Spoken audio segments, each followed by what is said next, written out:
If you go through the entire proceedings of the winter session of the parliament, the main problem lies with the Congress party.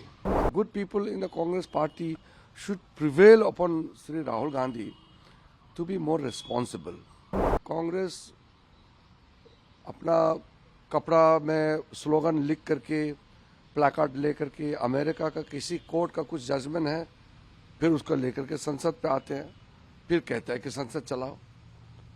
हम कोई जानवर थोड़ी है।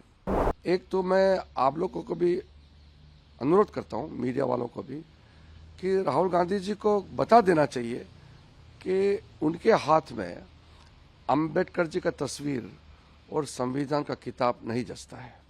बाबा साहब को इतना टॉर्चर किया है कि संविधान सभा में भी बाबा साहब के साथ में पंडित नेहरू का कितना आमने सामने में बहस हुआ है। उसके बाद भी बाबा साहब को भगा भगा के हराया है। 1951 में बाबा साहब जब कानून मंत्री के पद से नेहरू के कैबिनेट से इस्तीफा दे दिया, तो वो फिर से एज ए एमपी चुन के आना चाहते थे लोकसभा में। If you go through the entire proceedings of the winter session of the parliament, the main problem lies with the Congress party.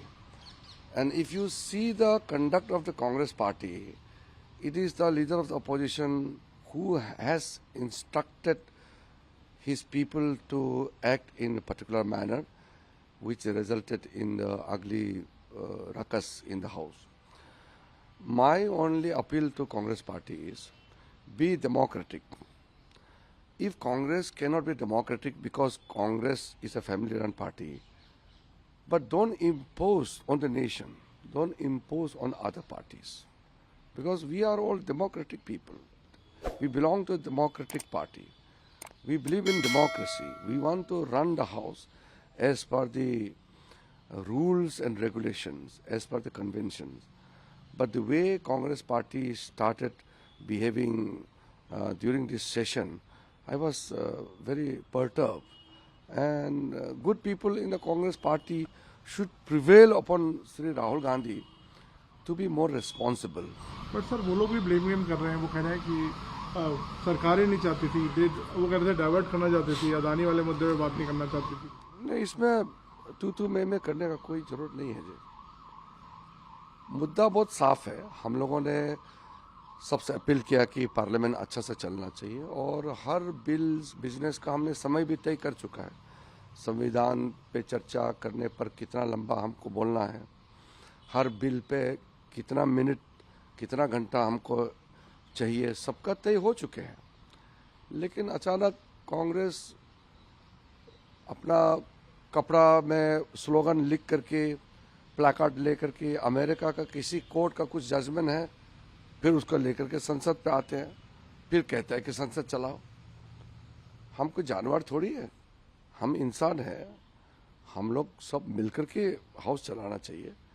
और आप स्लोगन करते रहेंगे और नाराबाजी करके फिर प्लेकार्ड लेके आएंगे हाउस में, फिर कहेंगे कि हाउस चलाना चाहिए। ये कोई आप सभ्य समाज में इसको कोई मानेगा? Sir, Ambedkar issue is also now raking up. आज देखा हमने सारी इंडिया अलायंस की parties are now gathering steam on this issue. आज देखा केजरीवाल ने अम्बेडकर स्कीम लॉन्च किया। राहुल जी भी अब जगह जगह जाकर बोल रहे हैं कि अम्बेडकर वाले इशू से बचने के लिए बीजेपी भाग रही है। अब देखिए, केजरीवाल जी के बारे में तो मैं क्या बोलूं। अन्ना हजारे जी ने कह दिया है बहुत दुखी मन से कि उसने सोचा नहीं था कि अन्ना के आंदोलन से ऐसा कि इंसान पैदा होगा जो आंदोलन को हाईजैक करके अपना सत्ता के लिए इस्तेमाल किया है। तो जो अन्ना हजारे जी को धोखा दे सकता है, उस इंसान केजरीवाल जी के बारे में मैं और कुछ नहीं कह सकता हूँ। जहाँ तक राहुल गांधी जी का सवाल है, मुझे लगता है कि राहुल जी को कांग्रेस पार्टी में कोई समझाने वाला नहीं है या समझाने का हिम्मत नहीं करता है।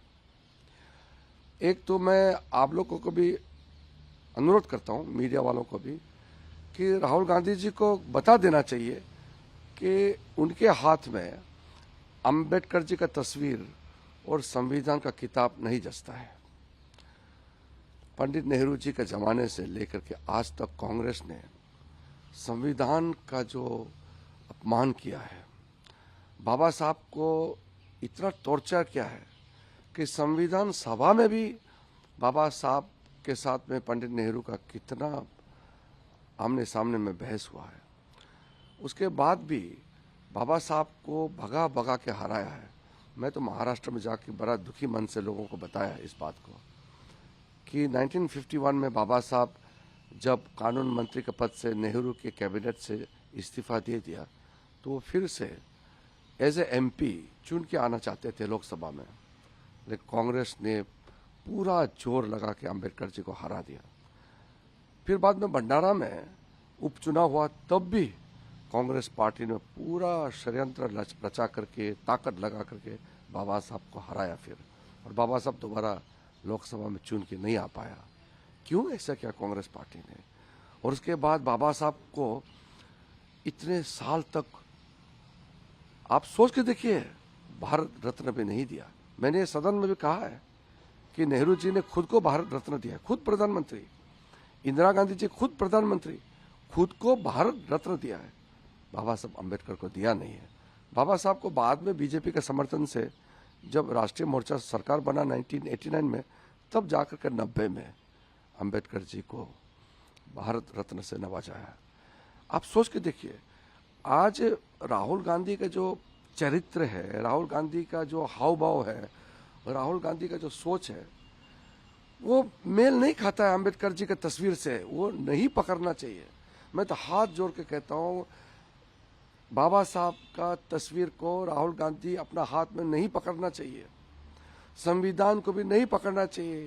कांग्रेस ने संविधान का कितना बार हत्या किया है, नहीं करना चाहिए। जो नहीं जचता है नहीं करना चाहिए। नकली काम मत करो, दिल से निकलना चाहिए। हम लोग उस वर्ग से आते हैं जिस वर्ग से बाबा साहब आते हैं।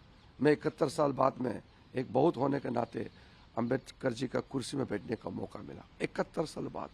और उस ST/SC कम्युनिटी से हम लोग जितना भी आज मोदी जी के नेतृत्व में जिम्मेदारी मिला है, हम लोग काम कर रहे हैं। और अम्बेडकर जी के लेगेसी को आगे ले जाने के लिए मोदी जी ने तीर्थ स्थल किया हो, या मूर्ति बनाया हो, या अम्बेडकर इंटरनेशनल सेंटर बनाया हो, जितना भी अम्बेडकर जी के नाम को मोदी जी ने रोशन करके आगे ले जाने का काम किया है, इसको कांग्रेस हजम नहीं कर पा रहे हैं।